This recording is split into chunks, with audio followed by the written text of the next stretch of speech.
Bangalore, and before that he was the Director of Research, and for a long time he was Head of the Department of Agricultural Extension at US Bangalore.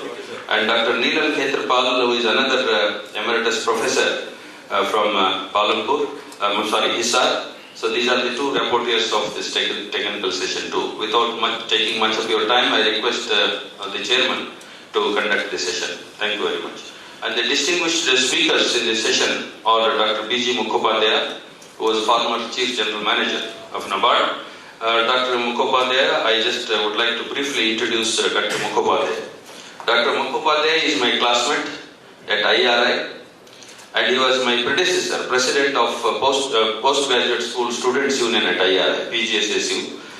Then next year I became the President, and he retired as the Chief General Manager of NABARD.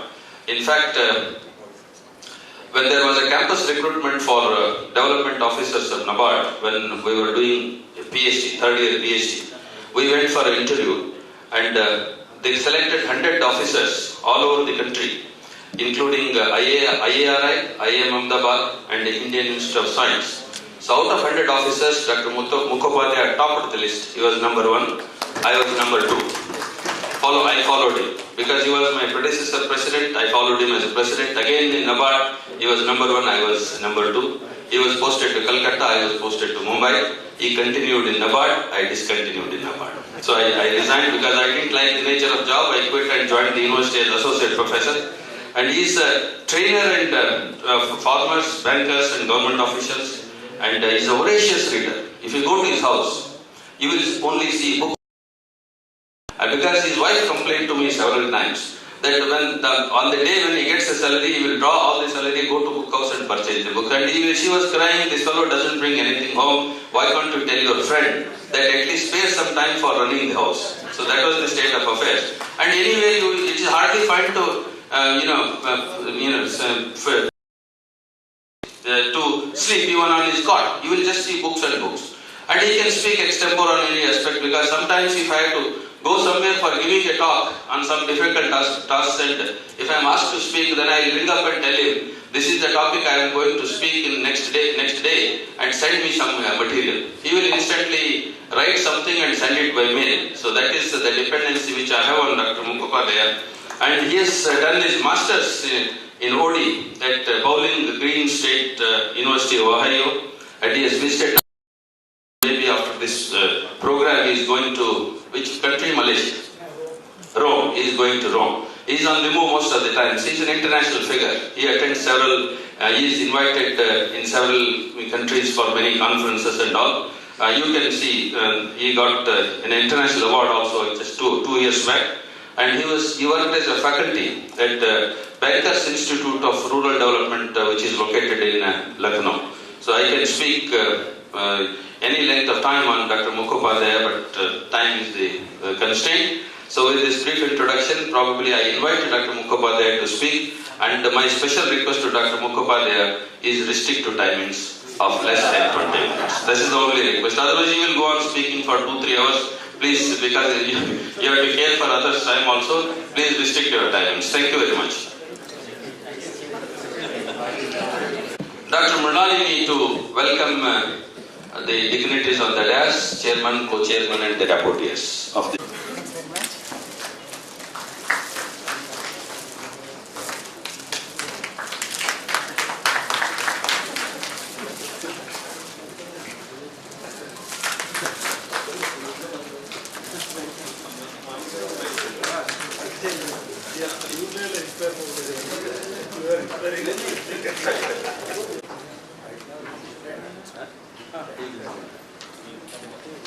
A very good afternoon to all of you. My co-chair, Dr. Maheshwar, Team Agriculture and Education Division of Vice, Emeritus Professors, faculty of this university, ladies and gentlemen.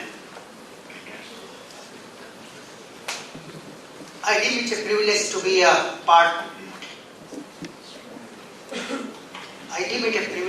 part of this conclave, and must like to compliment ICR in general and Education Division in particular for improving the process of knowledge generation and skill.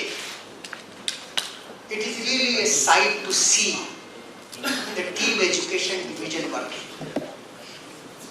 One after another, the three ADGs and under the leadership of Dr. Rathore has really transformed. I have been watching education division for the last 20-25 years. But, one of the ADGs said that you don't see four together. But today, these days we see all the four together. That has made an impact. Now coming to this session on knowledge and skill requirement for the agricultural graduates.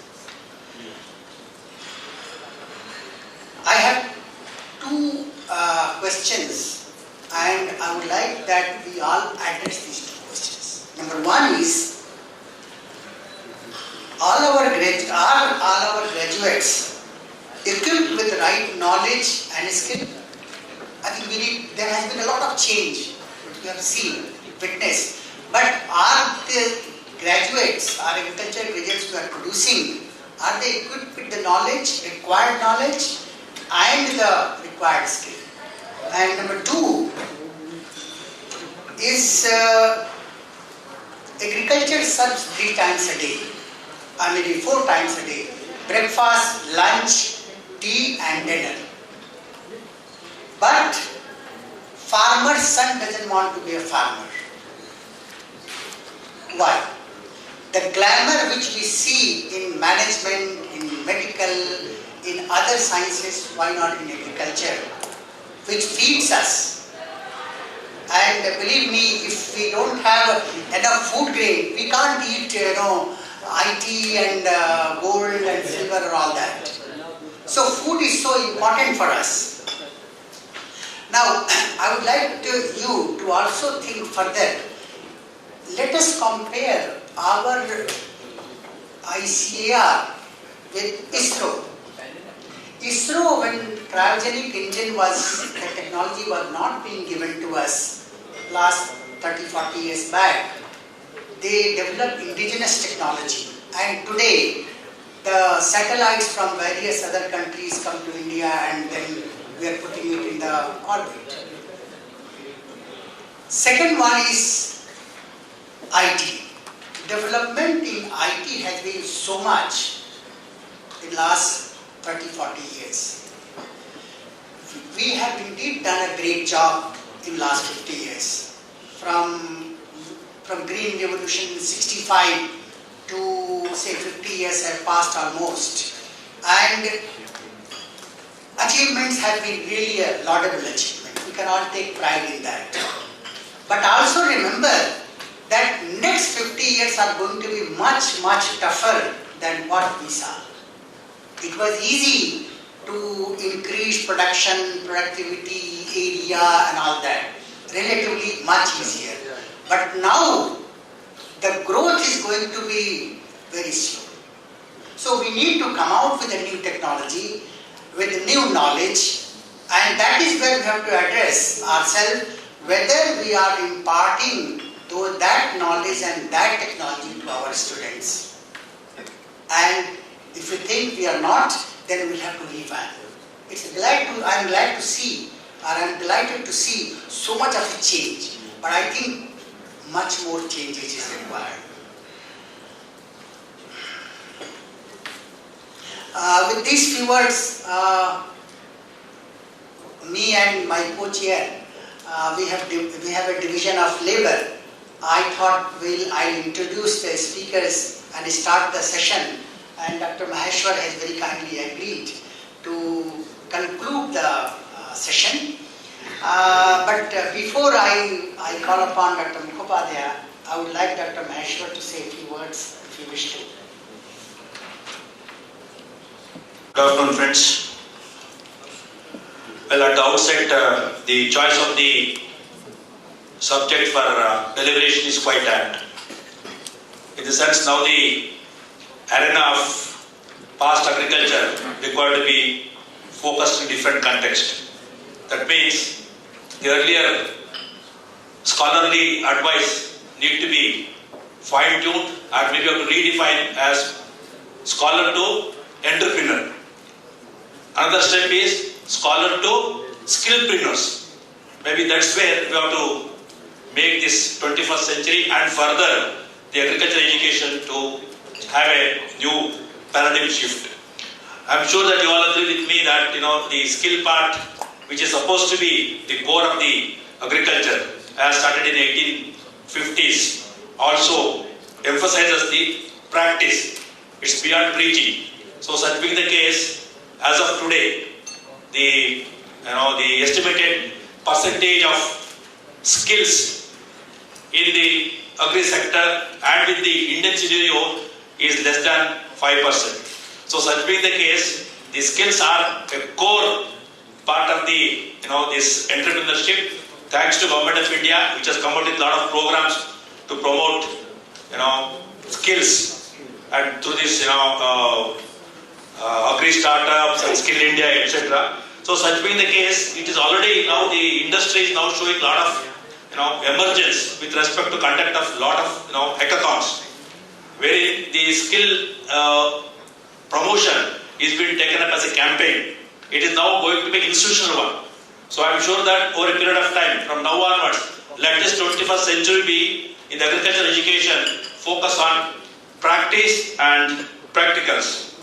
I am sure that the employability of the agriculture and horticulture and agrarian disciplines, henceforth, they have a better employability over 30%. Right now we have only around 30%. I am sure that with this type of skill being empowered, with this skill being enthused, I am sure that the employability, the quantum will be going to be enhanced over 30%.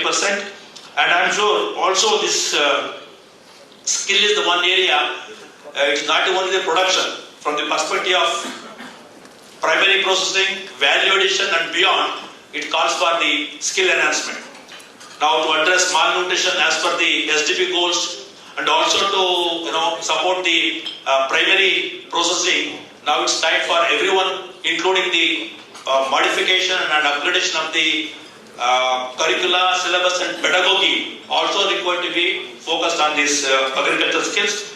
I'm sure the speakers are going to give an enlightened status of how these skills are going to make a headway towards the making this agriculture as a most value-added sector, and let the agrarian sector be enthused now onwards with the skill. With those few expectations from the speakers, I call upon the speakers to make their presentation. Thank you.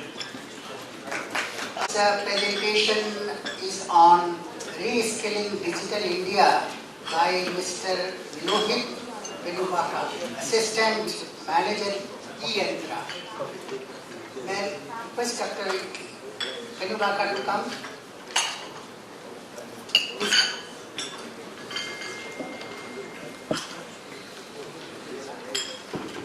Okay, I think you need to change the slides.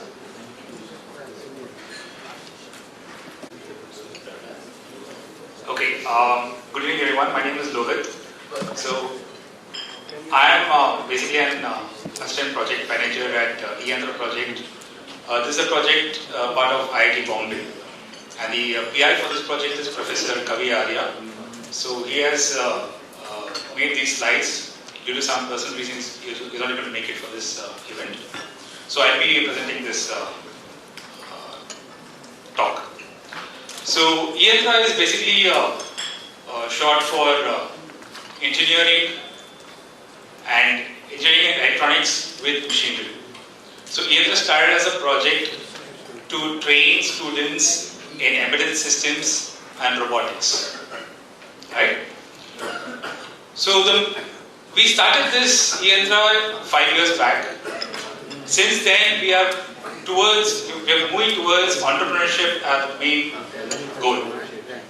So the entrepreneurship, with respect to which domain, is a very big question mark, and this particular presentation is going to be a bit different from what we have seen so far. So entrepreneurship is required. Why is entrepreneurship required? Because there are lack of jobs and we need to create job creators. Right? So with respect to entrepreneurship, we at Yantra are concentrating towards agriculture. How we are doing it, we will see in this talk.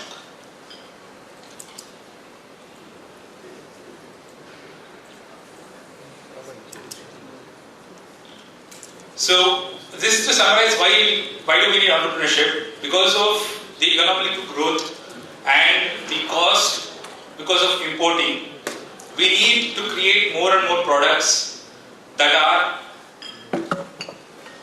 part of that will be built in India. So that's the Make in India concept, correct? So a study done by Washington Accord says for the 21st century, what is required? Knowledge or skill is a big question mark. So according to many of us, I think both are required, correct? So apart from a list of parameters that they have found out, 5 create a very immediate contribution towards. The first is design of solutions, investigation, that is research, modern tool usages, individual and team work and communication. So many of the speakers previously have been talking about collaboration, right? Teamwork is very, very important and collaboration goes hand in hand with it. Okay? So in approach to how to educate the engineering students across the country, we have almost 1 million engineers graduating every year. Okay? And it was a challenge for us to train so many students out there, right, to build the skill. So to overcome this, we had to think about different alternatives. So the first alternative that we thought about was distance education program, but this was not helpful because we were looking at how to provide hands-on experience for different students. Okay, so with this concept, we came up with a lab in a box. Okay, how can we bring the whole hands-on experience to the student within a small entity, right? So this gave basis to the first robot that was part of Yantra. Before Yantra, this bot was built as part of an MTech project in the ERTS lab in CS department. This robot is a very robust robot and it is very rugged. And we'll see that this as a training tool has been used by many of the students to create projects and take part in competitions that we hold. So once this MTech project was done, we asked few of the MTech students at IIT Bombay to try this and build something, right? So the first MTech project with this robot was a fruit sorting robot. So there's a small video that you would like to see, and it's very inspiring that how they are actually using a simple bot to solve an agricultural problem. So please, video please.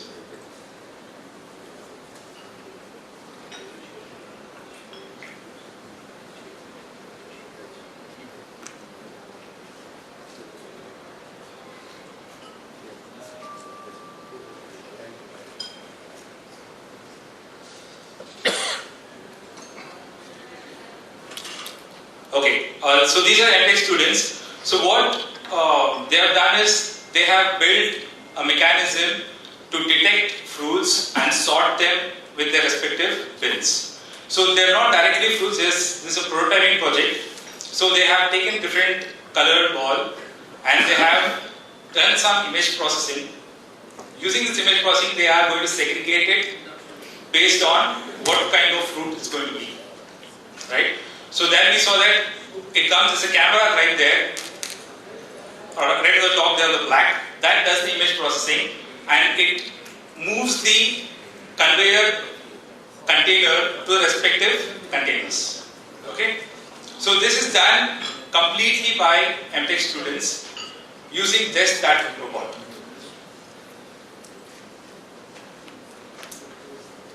You see that?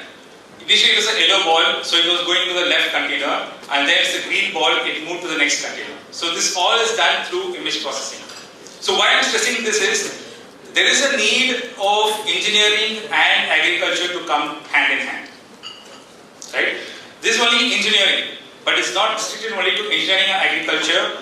You need even biology, chemistry, right? Other departments also to come together in accomplishing Make in India truly. Okay?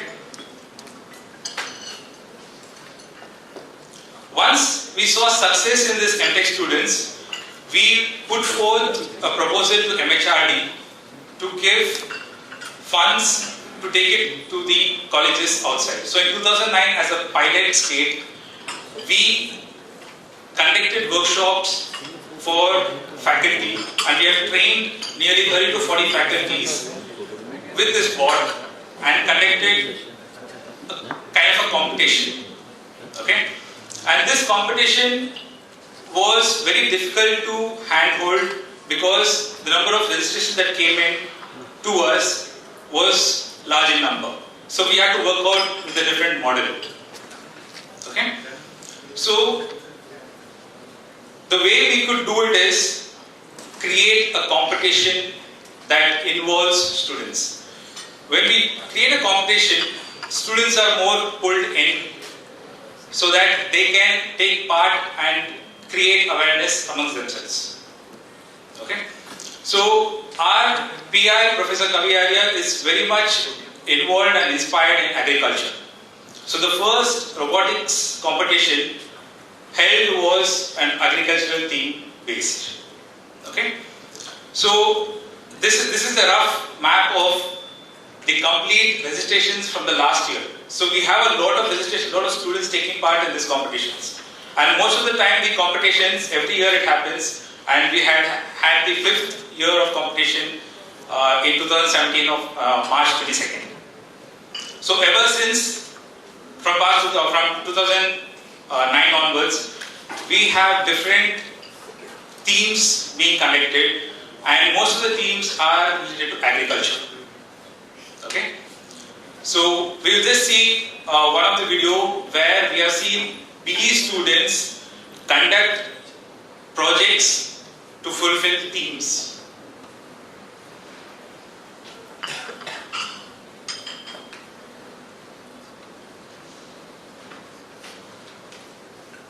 So there are 4 themes in this particular competition. The first theme is seeding robot.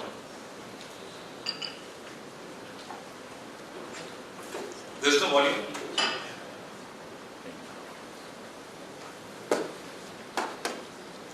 So this is the same robot that we give to students. We train them also. So what they're doing is they're trying to segregate, right? They're going to sow different seeds in already created holes.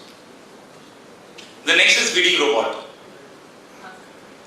So this basically does, it pulls out the weeds, accumulates it and disposes of it.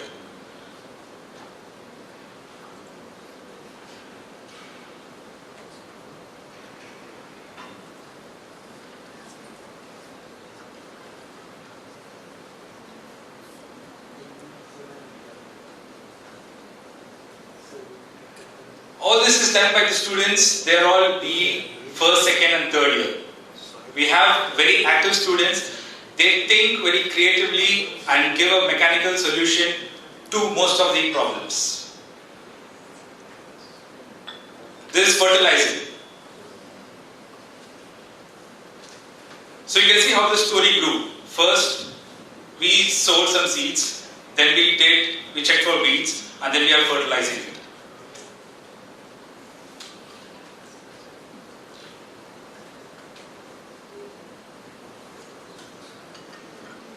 Once the fertilizing is done, we are going to harvest them, right, using the same pot. Everything is done in the same board. The mechanical structure is designed by the students by themselves. So what this board is doing is basically pulling out the ripened fruits. So in this context, the orange one is the ripened fruit, the green is the non-ripened fruit.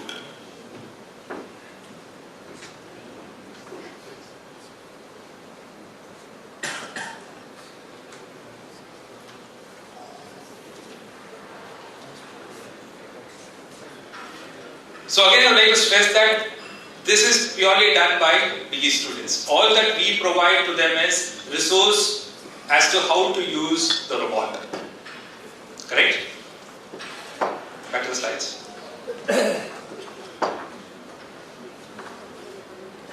Similarly, like I said, on March 22nd we had the latest competition. This competition really put students to their test. What we taught to them was 3D designing. Okay, we'll see a small video which the attraction of all the teams was a spotter snake. So this team is basically building a snake, a robot snake, which can be used in silos where seeds are stored or rice or wheat is stored. Normally in these silos there are rodents, possibility of rodents being in these silos. So how can we create a robot that can go into small corner tweaking places and catch these rodents? Correct? So to inspire that, we created this spotter snake robot. Okay? So every year we are challenging the students to think more innovatively through the themes that we organize. So again, in this year's competition, it was completely agricultural based. We had harvest board, we had collector board, we had transport board, we had a lot of agricultural based themes. So we'll see a very interesting video right now again with respect to the spotter snake. Again a reminder that everything is done by students. This is a very interesting theme because they have done the 3D design. They have built the snake, they have done the 3D modeling, they have 3D printed it, and they have assembled it and they have written the code for it. So here what the snake is doing is we have created the arena in such a way that the red and the blue are rodents, types of rodents. So as soon as it goes close to the rodent, it lights up the LED to indicate that there is a rodent. Right? So this theme was conducted and shockingly 23 teams were successful in designing the snake. But due to the restriction, we had to call only 6 to the finals, the best 6. So this shows that the students are very, very interested in doing different things. Only thing is that we don't, as faculty or universities, we don't encourage or we don't find ways to encourage the students.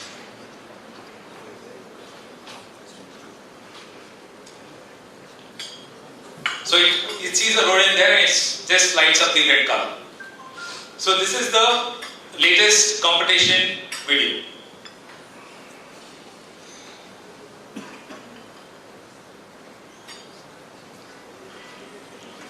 So like I said, we have started our competitions. We started with 4,000 plus registrations, and the last year we had nearly 23,000 plus students registering. And all these students are given the same material to go through and we conduct an online selection test. Based on their performance, we shortlist them to actually take part in the competition.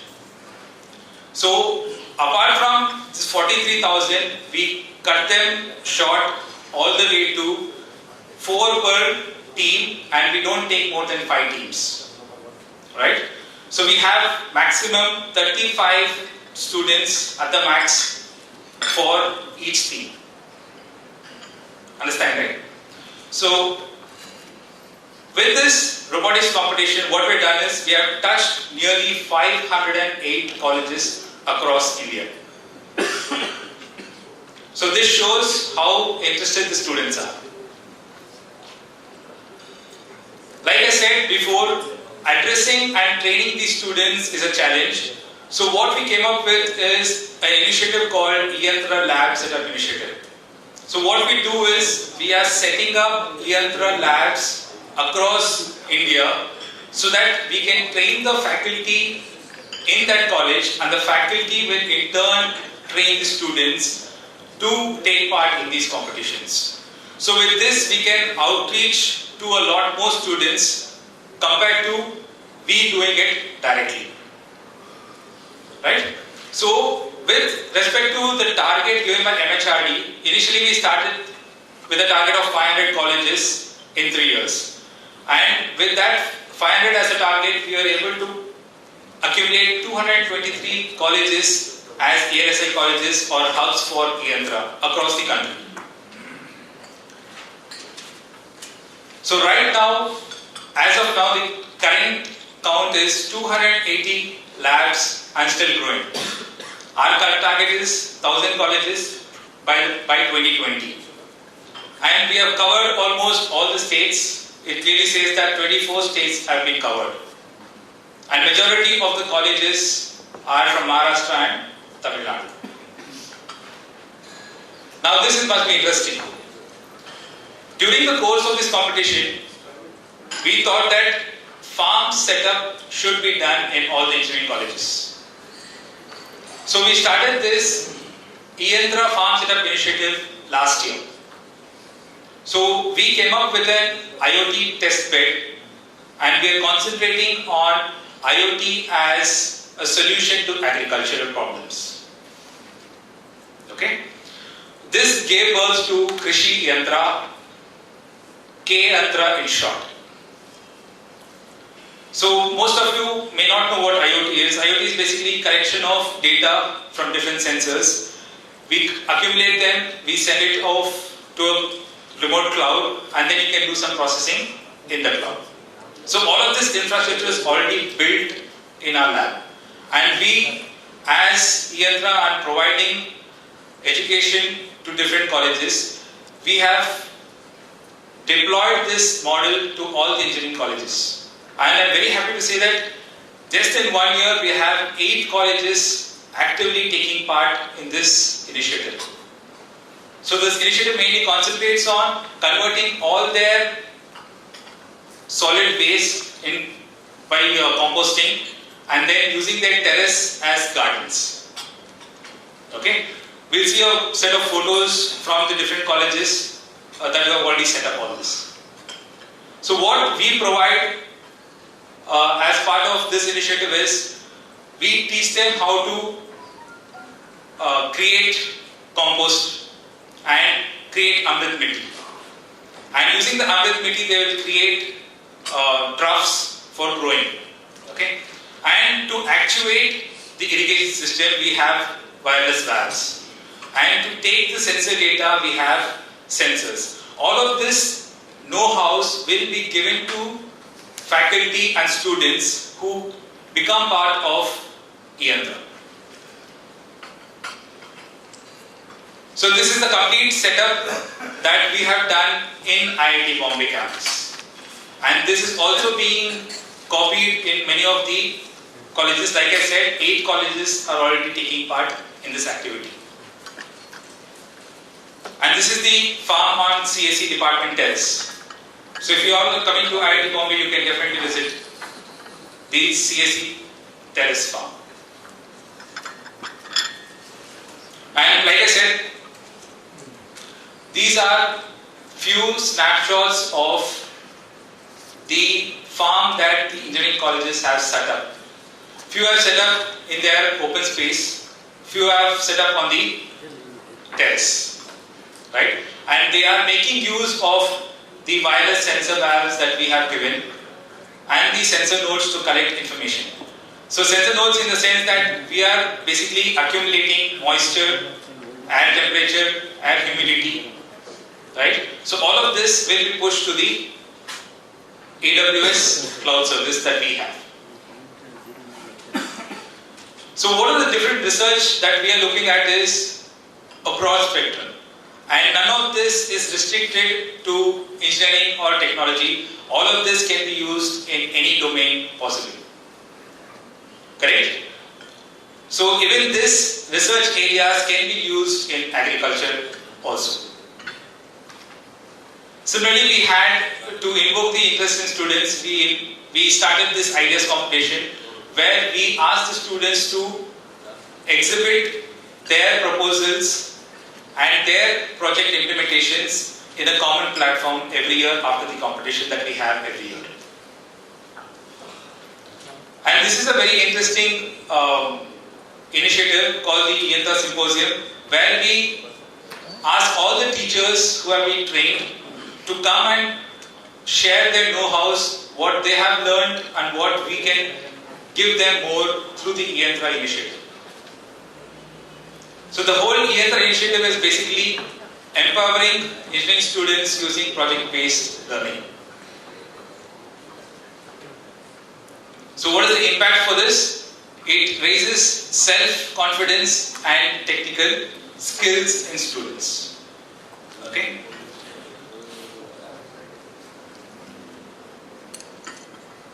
So this is the Yenta team.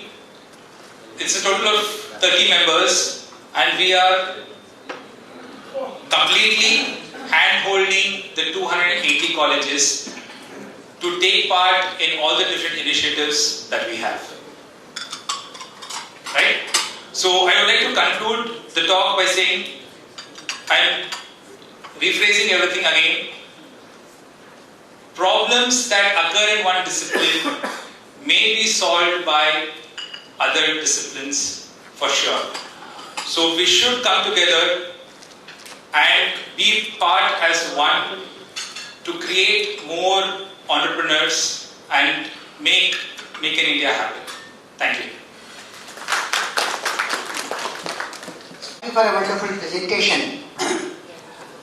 Now I would like to call upon Ms. Dr. B.G. Mukhopadhyay, who will speak on innovations for enhancing employability and entrepreneurship development in agriculture.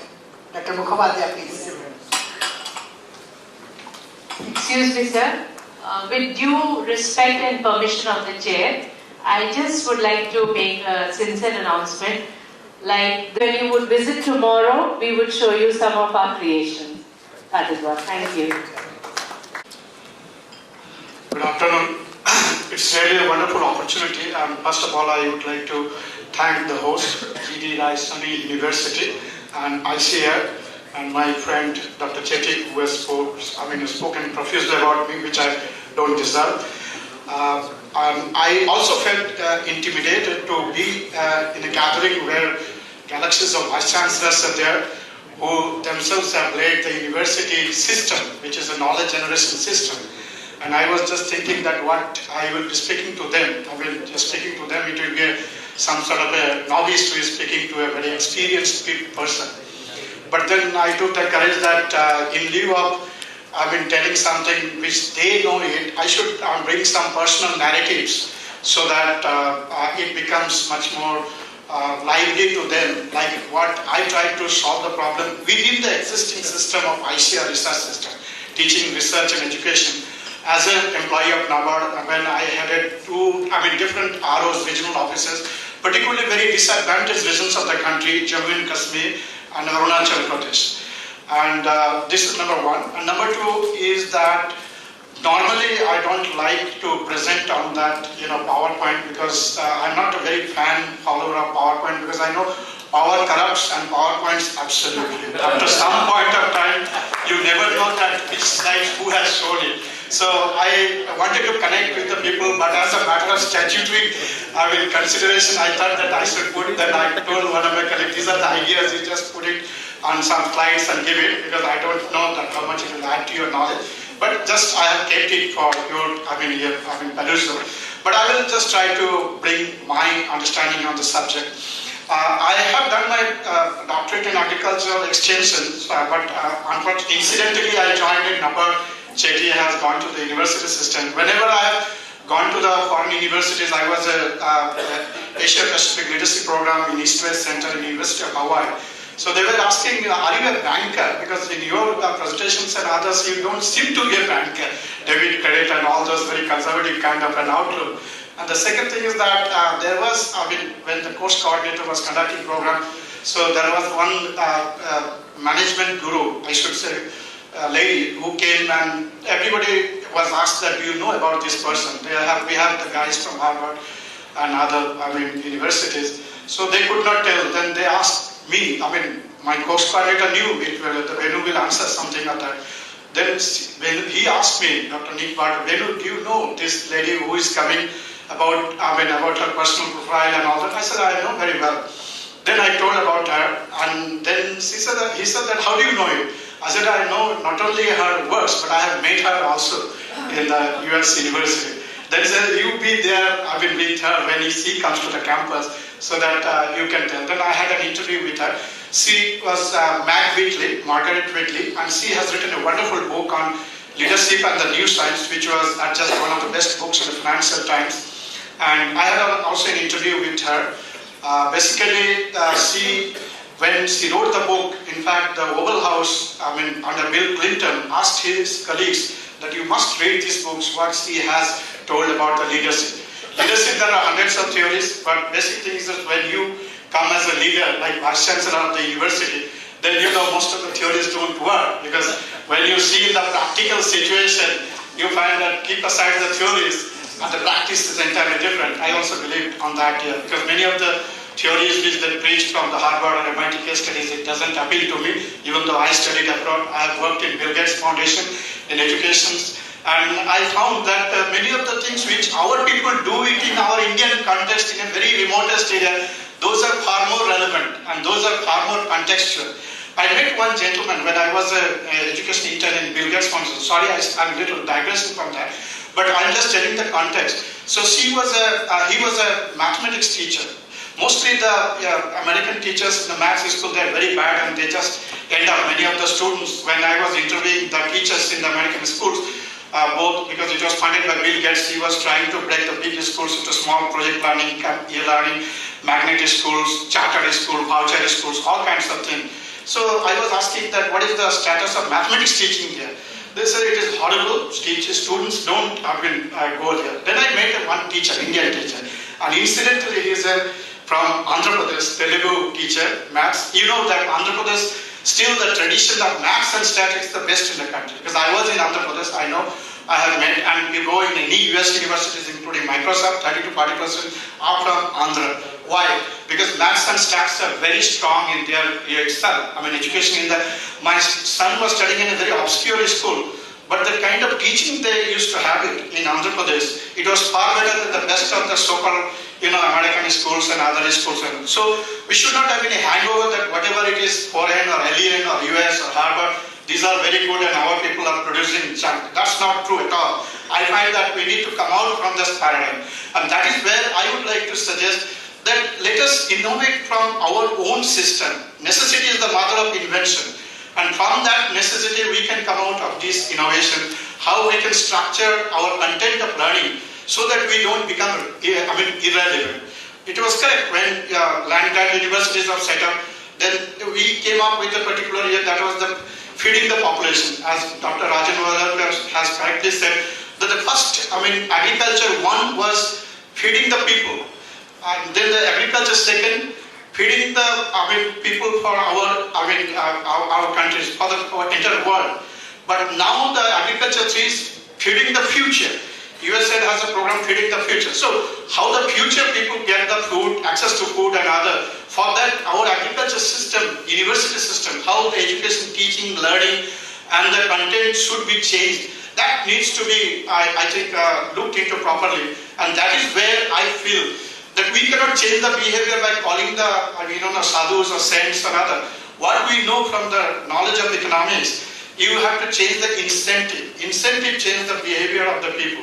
So how can I incentivize my system, agriculture education system, so that the people, students, they become sort of a innovator, they become sort of a creative, they become sort of a impatient, I should say, for doing something new, meaningful. Like my predecessor, when he was showing the slides of the robotics and all. Our people, when they go abroad, they are just innovating. Why they can't do it? So why can't we create a sort of an ecosystem in our university where the people, the students, they can become very innovative. But let me tell you, all will not become innovative. Somebody will be going for the civil service, somebody will be going for the bank, somebody will be going for the routine jobs. But you need to produce some unreasonable man. I quote George Bernard Shaw, the reasonable man adapts himself to the world, the unreasonable one persists in trying to adapt the world to himself. Therefore, all progress depends on the unreasonable man. So my appeal to the Vice Chancellors of the university, how can you produce the unreasonable man in your campus, in your course curriculum? How you can create, build up that spark so that they become very creative. And in a classroom situation, you have 150 students. You cannot say that you should be like this, how can you customize a particular thing with a particular. I think that remains a challenge, and there we have to search out something. But I found that it is also not that difficult. I had a professor, and many of you must be knowing also. He was in GHRU professor, and then he was in IR, in Extension Department, Dr. YPC. He was one of the brilliant professors I have seen in my life, where in foreign university, Indian university, that such a professor is there. He used to tell, when he used to, post-translation, he used to take without any PowerPoint, without any, at that time, PowerPoint was also not there, laptop, palm top and all. And 3 hours spellbound, he used to keep us and engaged with our discussions and all. And then afterwards, when the exam sessions come, he used to give us clear-cut instruction, no routine replies. You give a creative answer to my questions which I am asking. Those who will be writing the creative answers, they will be given 95%, 96%. But those who will be given routine answers, I am not going to hear. Now you see, I have met many professors in your life, but I have never come such a, which I really enjoy, and all people also enjoy. Then we used to, stretch our bends that how we can do it, how we can think of in a different way, divergent thinking, not the convergent thinking. And we used to come up with a very brilliant type of new ideas. And let me tell you, when I did an OD, organizational development in a bank, in a very precarious situation in Bihar, I did it in a very different way, and my inspirations was not from any foreign books, but Professor YPC, he told me, as not just me alone, that how you can think in a very different way, very creative way to come up with a solution. And I did it in the organizational change program, which was very much appreciated by the President of American Psychological Association, Martin Seligman. Martin Seligman has said, he has written a book also, 30 years of research he did it in the University of Pennsylvania, and there he came up with that learned optimism. Because most of the time, many a time, we feel helplessness. Like, we have a problem. All of you have told us environmental problem. Agriculture is the very renowned experts in the country and abroad also. There are many challenges we face: soil problem, water problem, forestry problem, then global warming problems. All these problems are there. But how problems can be converted into a solution? That solution is, more important, and how we can do it. And that is, in an organizational change context, I do it. So, and he appreciated. He said that President Seligman, American Psychological Association, he told it about that how the people become helplessness, develop the helplessness. That it is because in his programming of mind, he develops a sort of negative thinking or pessimistic thinking. And that pessimism leads to sort of an inaction, that leads to some sort of a helplessness that I can't do it. So if you can change or program that, like in the software language, that software of mind, in a situation where pessimism can be turned into an optimism, then it will be different, again altogether. So what I did, I took that individual perspective into an organizational perspective. You have seen many of the helpless organizations, they will find, अरे यहाँ पर कुछ नहीं होगा. आप भी जब Asia system है, आप किसी बोलेंगे भाई ऐसा करना सर हम लोग ट्राई किया है, वो होता नहीं है. यहाँ पर दूसरा किया. When I went to organizational change management program in Bihar, वहाँ पर गया था Gopalganj, where it's a very difficult terrain. They said sir यहाँ पर बहुत कुछ ट्राई हुआ, कुछ भी नहीं हो सकता. But then I tried to convince, nothing was appealing to them. Then I just tried to find out, is there any good branch manager who is doing something very good work? Then the chairman of the bank said, yes, there is one. And then I tried to bring his profile and present it to the bank's manager.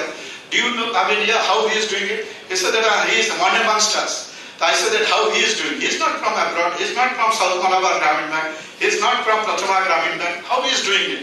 So that led to a sort of a change. And then they gave a memorandum of understanding with me. If this branch manager who comes at 9:30, goes at 7:30 or 8 o'clock, works in the candlelight, not area, because if you go on that region, there is a beer mafia, diesel mafia. So all the time, but generator ka awaaz aayega, electricity that is not available. And still the people were doing it. They were committed. And in a very difficult year in a Bihar, these people are doing it. So minded the people are there, those who are committed, those who are, but they may not be very good, large in number, but they can be inspiring to inspire others. So I said that if this branch manager can do it, then why you cannot do it? Then they gave a memorandum of understanding to me, sir, we will also show you that here. You come after 3 months and see the results. And I just went on and then reviewed the program from time to time. And within 3 years, they made a very good turnaround. And President, Principal of Administrative Staff College of India, Dr. Dharani Sinha, he reviewed the program, evaluated the program. He was one of the best OD, organizational behavioral scientists in the country. He was professor in IIM Calcutta. He taught abroad. Recently, he died a few years back. And he did this, evaluation for OD for entire country.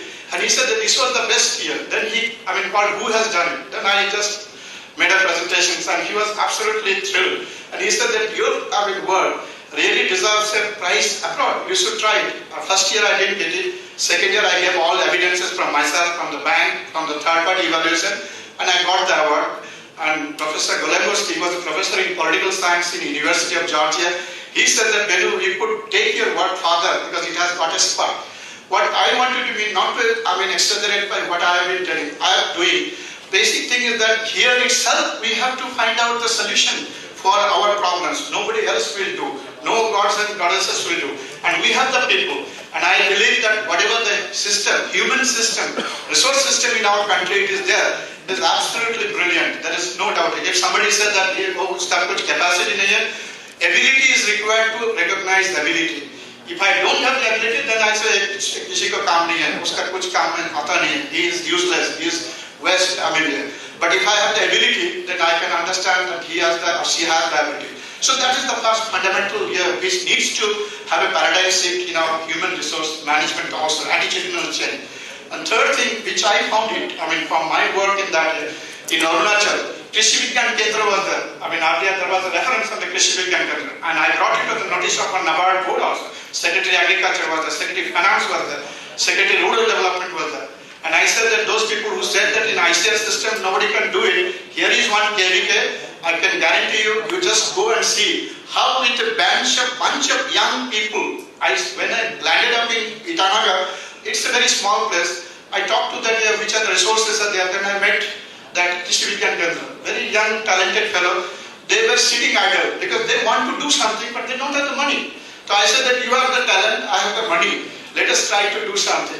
And we had the Wadi program for the tribals, for the DDA projects in that area, but nothing has happened.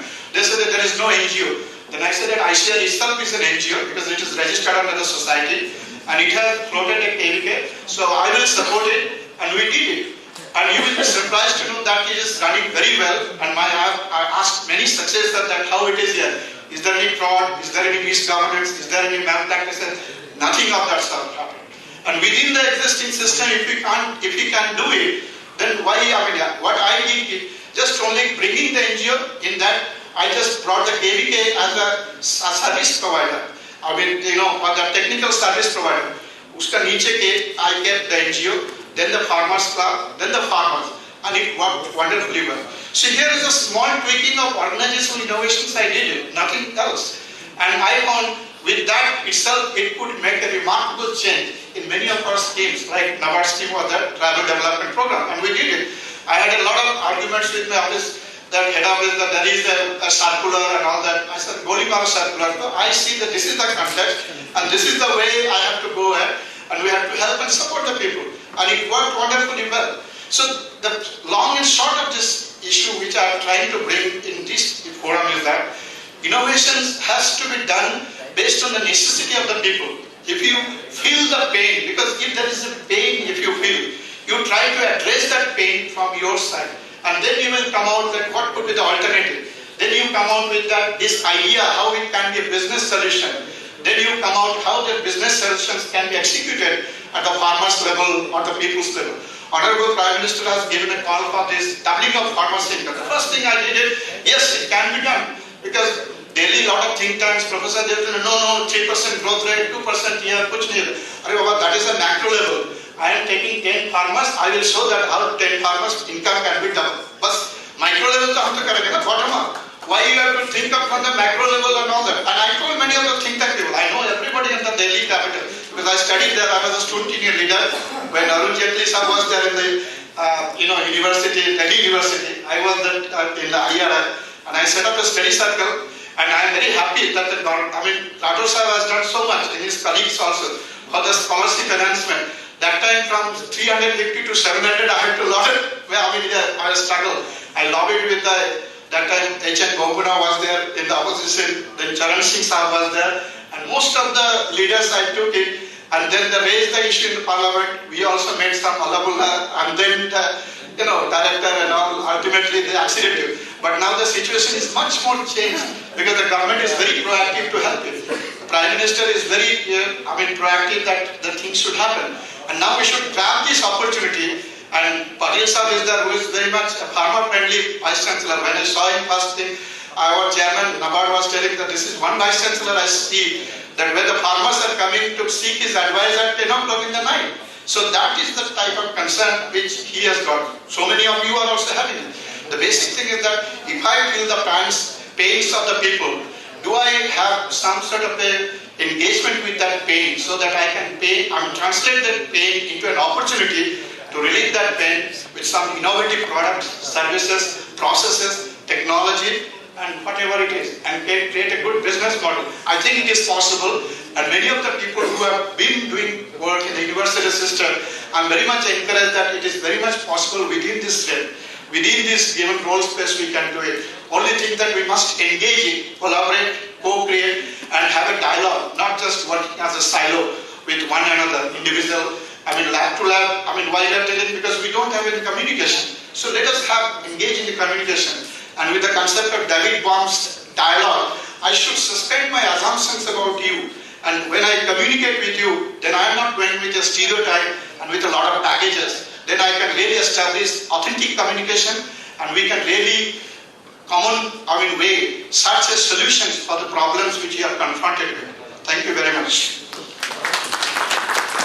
Very much, Dr. Mukhopadhyay, for such an inspiring presentation. Friends, now there is a third presentation. Title is not there, but is Dr. Sharad Nimbalkar there? What? Yes. Dr. Sharad Nimbalkar, former Vice Chancellor of PDKV Akola, will speak on the subject of his choice, topic of his choice. Not topic. Skill and knowledge. Skill and knowledge. Very good evening to all.